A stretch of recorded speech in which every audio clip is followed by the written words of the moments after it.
I knew the day was going sideways when I watched Wesley Brooks try to operate the coffee machine like he was defusing a bomb. The man had less technical sense than my grandson's hamster, but corporate had sent him down to streamline operations. In my line of work, streamline usually means fire the people who actually know how things work and replace them with cheaper alternatives who think cybersecurity is just another app you download. I'm Alex Carter, by the way. 47 years old, been doing cryptography for defense contractors since I got out of the Marines 22 years ago. Did 4 years active duty as a communications specialist in the Gulf, then transitioned to the private sector when I realized I could do the same job protecting America, but actually get paid what I was worth. I build the digital walls that keep foreign hackers from turning off your power grid or crashing your bank account. It's not glamorous work, but somebody's got to do it, and I happen to be very good at it. My kids, Emma and Noah, are both in college now. She's 19 studying engineering at Virginia Tech. He's 21 doing computer science at VCU. Smart kids, smarter than their old man in some ways. My ex-wife Diana and I split about 5 years ago when she decided she wanted something more exciting than a guy who spent his days staring at code. Can't say I blame her, but it stung at the time. Now I just focus on the work and making sure those college bills get paid.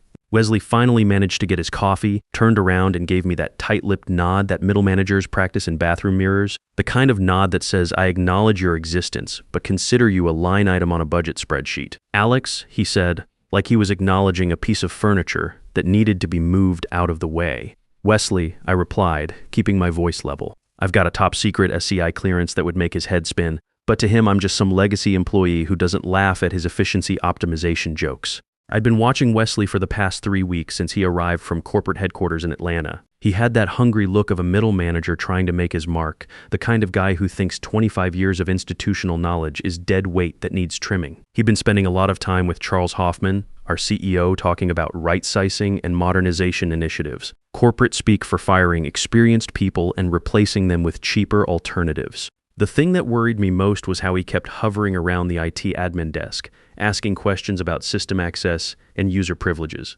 I'd caught him twice trying to peek at security protocols that were way above his clearance level. When I mentioned it to Staff Sergeant McDonald, our security chief, Mac just shrugged and said Wesley had executive authorization to review operational procedures. Before I get into how this LinkedIn profile in a suit tried to destroy my career, let me tell you something. 22 years I've been protecting critical systems. I've seen what happens when inexperienced people get their hands on classified networks. It's not pretty, and it's not fixable with a restart button. Back in '99, I watched a contractor in Kuwait nearly bring down an entire communications network because he thought he could improve the encryption algorithm. Took us 3 days to restore secure communications, and by then half the regional intelligence network was compromised. That's when I learned that in this business, there's no such thing as a small mistake. Everything is connected, and one weak link can bring down the entire chain. I walked back to my office, what we call the vault. It's a windowless room kept at exactly 68 degrees with enough computing power to run a small city. The walls are lined with servers that hum with the quiet confidence of properly secured systems. This is where I do my real work, building encryption protocols that would take a supercomputer 1,000 years to crack. The vault is my domain. I designed the physical layout, specified every piece of equipment, and personally configured the security protocols. The biometric scanner recognizes my palm print, retina pattern, and voice signature. There are exactly 3 people in this building with access to this room. Me, Charles Hoffman, and Agent Sarah Martinez from the Defense Counterintelligence and Security Agency, who comes by quarterly for inspections. I sat down at my terminal and pulled up the morning security logs. Everything looked normal at first glance. Authentication logs clean. No failed login attempts, network traffic within normal parameters. But I've been doing this long enough to spot anomalies that would slip past most analysts. There was a pattern in the access timestamps that bothered me. Small delays in authentication responses, packets taking fractionally longer routes than they should. To most people, we're talking about milliseconds that wouldn't even register. To me, those delays meant someone was routing data through additional checkpoints, creating digital breadcrumbs that shouldn't exist. I was putting the finishing touches on a new encryption layer for a cross-agency communications pipeline. This wasn't your typical corporate IT project. This was the kind of system that keeps generals talking to admirals without foreign intelligence services listening in. The kind of system that, if compromised, could give hostile nations advance warning of military operations or diplomatic negotiations. My fingers moved across the keyboard with the rhythm of 22 years of practice. every keystroke mattered. One misplaced semicolon, one weak handshake protocol, and half the East Coast military communications could be compromised. The cursor blinked steadily as code compiled line by line, building a fortress of mathematics that would protect conversations between people who make decisions about war and peace. I locked my workstation using the same protocol I've followed for over 2 decades. Lock screen, remove security token, verify clean logout, secure physical access. I never skip steps. Shortcuts get people killed. In Bosnia back in '95, I watched a comm specialist take a bathroom break without properly securing his terminal. 15 minutes later, enemy forces had intercepted our frequency rotation schedule. We lost 2 forward observation posts that night because someone thought procedure was optional. I headed out to grab lunch, but something felt off at the security checkpoint. I swiped my badge and got a red light. That shouldn't happen. These badges are hard-coded with RFID chips tracked by multiple satellites. The system knows my location, my clearance level, my access history going back 15 years. A failure isn't a glitch. It's a statement that someone somewhere has decided I'm no longer authorized to be where I've worked every day for the past decade. I tried again, wiping the badge on my sleeve out of habit. Still red. Security. This is Alex Carter. Badge reader on Sector 7 is acting up. The voice that came back wasn't Mac's familiar gravelly tone. It was young, nervous, unfamiliar. Hold on, Mr. Carter. System says there's a sync issue. I'll buzz you through manually. Sync issue. In a closed-loop system designed by the NSA, that's like saying a nuclear submarine has a screen door problem. It's technically impossible unless someone with very high-level access has been making unauthorized modifications to the authentication database. I made it through the manual override, but my instincts were screaming. 26 years of military and contractor experience teaches you to trust those instincts. Something was moving in the shadows, and I was starting to think I might be the target. I got my lunch from the cafeteria, a sandwich that tasted like cardboard and regret, and ate it while my brain worked the problem. Wesley had been hanging around the IT admin desk for the past week asking questions about user access protocols and system architecture. I'd seen him twice in conversations with Damian Rodriguez, the new systems administrator we'd hired 3 months ago. Damian was one of those Silicon Valley refugees who talked a good game about disrupting legacy infrastructure, but couldn't troubleshoot his way out of a paper bag. Fresh out of some coding boot camp, full of confidence and completely lacking in judgment. The kind of guy who thought security protocols were just obstacles to efficiency. When I got back to the building, my badge worked on the main entrance turnstile, but there was a delay. A fraction of a second lag between the swipe and the green light. To most people, that's nothing. To me, that's a data packet being routed through additional authentication servers, creating logs where logs shouldn't exist. Someone was monitoring my access patterns, building a digital paper trail. I took the stairs instead of the elevator, old Marine habit of always having an exit strategy. The 4th floor hallway was unusually quiet. Perry Washington, one of my junior analysts, was at his desk looking uncomfortable. "Hey Perry, everything all right?" He glanced around nervously. "Alex, can I talk to you?" Privately, we stepped into a conference room. Perry was 26, fresh out of Georgia Tech, with a master's degree in cybersecurity.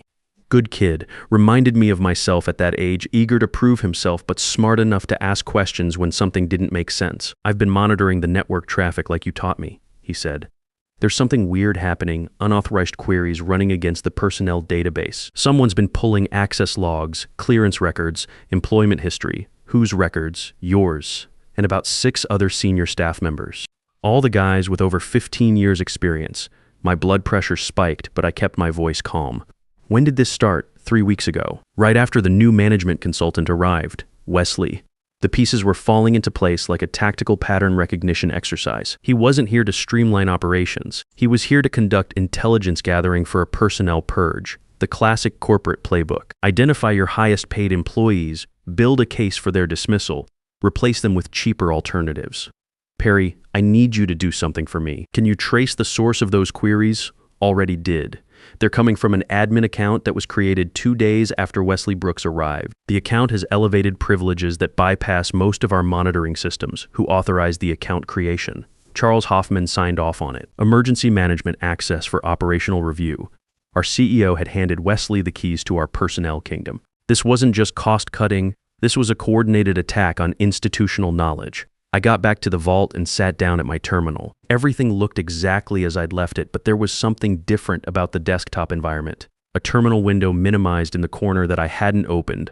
a file directory timestamp that was 20 minutes newer than when I'd locked the system. Someone had accessed my workstation while I was at lunch. I didn't move the mouse. I didn't gasp or curse or do any of the things a normal person might do when they realize their secure workspace has been compromised. 26 years of experience had taught me to become part of the furniture when gathering intelligence. I pulled up the access logs using a keyboard shortcut sequence that bypasses the standard graphical interface. A little trick I'd programmed for myself back in 2018 when I suspected a contract employee of selling system vulnerabilities to foreign buyers. The raw logs told a story that would make any security professional break into a cold sweat. Someone had accessed my terminal at 12:47 p.m. using administrator override credentials. They'd attempted to copy the entire classified project directory but failed because their command syntax was wrong. Amateur hour. They'd tried to export files to divided blunel, probably thinking it was a hidden folder, when in reality they'd just sent everything into a digital black hole. The intrusion was clumsy, obvious, and completely unauthorized. But it was also evidence that someone with admin access was trying to steal classified defense projects. That's not a firing offense, that's federal prison territory. I reached into my pocket and pulled out what looked like an ordinary tube of lip balm. It wasn't. Inside the plastic casing was a high-capacity USB drive specifically designed to look like something you'd find in any office worker's desk drawer. I'd learned this particular trick from a counterintelligence seminar back in 2015. I plugged the device into a maintenance port on the back of my tower, a connection point that isn't monitored by standard data loss prevention software because I'd personally written the monitoring exceptions during the system's initial configuration. I initiated a silent backup of the server activity logs, every keystroke, every failed authentication attempt, every unauthorized system query from the past 72 hours. The transfer ran quietly in the background while I continued my normal work routine, building plausible deniability in case anyone was monitoring my screen activity. You want to play intelligence games, Wesley? I thought to myself.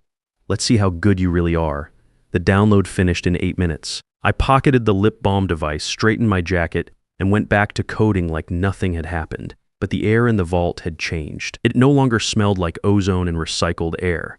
It smelled like a trap being carefully constructed around me. The summons came at 9 a.m. sharp the next morning. An Outlook calendar invitation titled Personnel Review Meeting, with high importance flagging, no agenda attached, no additional details. Just me, Wesley Brooks, and Linda Thompson from Human Resources, a nervous woman who'd been with the company for 8 years and had never fired anyone more senior than a summer intern. I arrived exactly on time. Military punctuality is a hard habit to break, and it tends to unsettle people who mistake promptness for eagerness. The conference room had those glass walls that pretend to offer privacy while ensuring everyone in the office could watch your professional execution. Wesley was already seated, wearing a navy blazer over khakis, the uniform of middle management trying to project authority they hadn't earned. He had a manila folder positioned precisely in front of him, tapping it rhythmically with his index finger like he was sending Morse code signals. Linda Thompson sat to his right, shuffling through a stack of papers with the nervous energy of someone who knew she was about to participate in something morally questionable but legally defensible. "Alex, please sit down," Wesley said, gesturing to the chair across from them. His voice carried that false gravity that consultants practice in front of mirrors.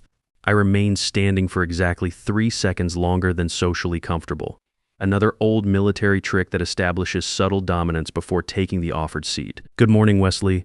Linda, is there an issue with the cross-agency communications project? The encryption layer completed final testing yesterday." "This meeting isn't about your current assignments," Wesley replied, opening his folder with theatrical precision. "We've received notification from the Defense Office of Personnel Management regarding your security clearance status." He slid a single sheet of paper across the table. Company letterhead, formatted in official-looking Arial font, but no federal watermarks or authentication codes that would accompany genuine government correspondence. I read the document without touching it. Subject: Security Clearance Administrative Review. Agent: Alexander Carter. Status: expired pending reinvestigation. Effective date: immediate.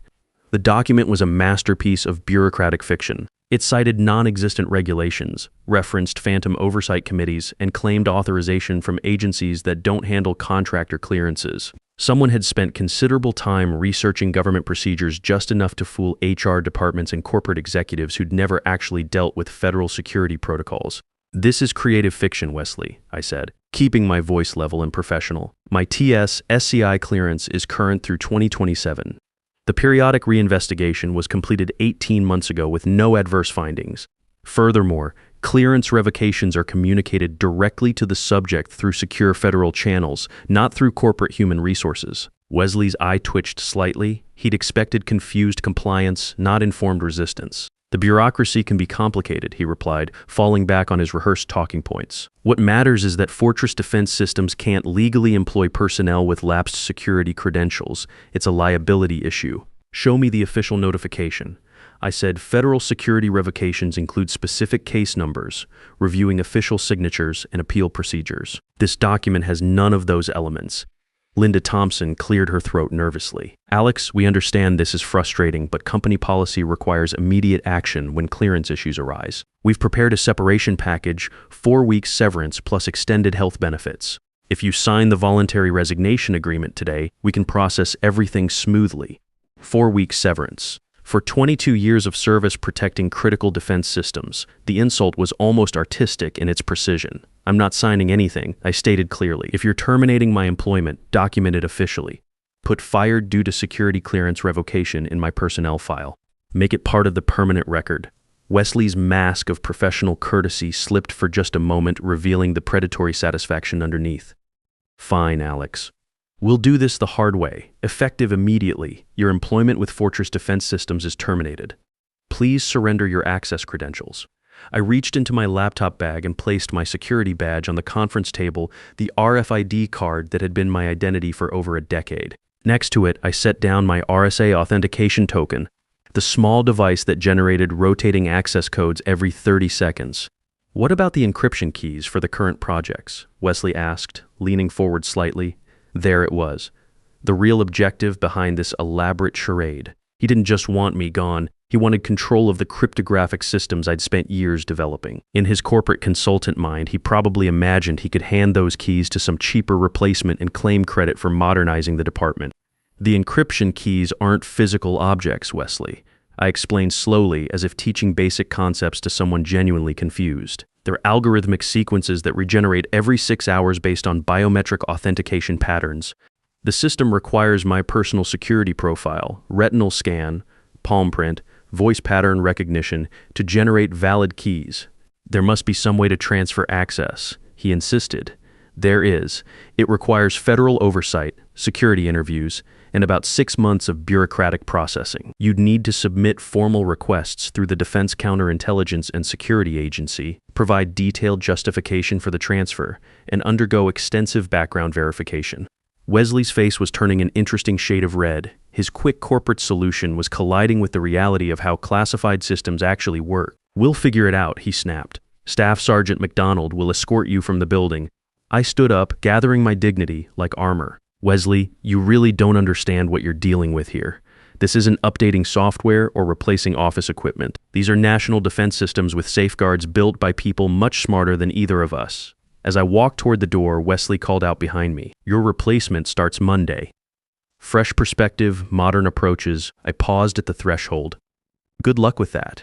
Mac walked me to the main entrance, his weathered face showing genuine confusion. 20 years of military police experience had taught him to spot real security threats, and firing the lead cryptographer didn't fit any threat pattern he recognized. This doesn't make sense, Alex, he said quietly as we reached the lobby. Your clearance file shows active status through 2027. I checked the system myself after Wesley's people started asking questions.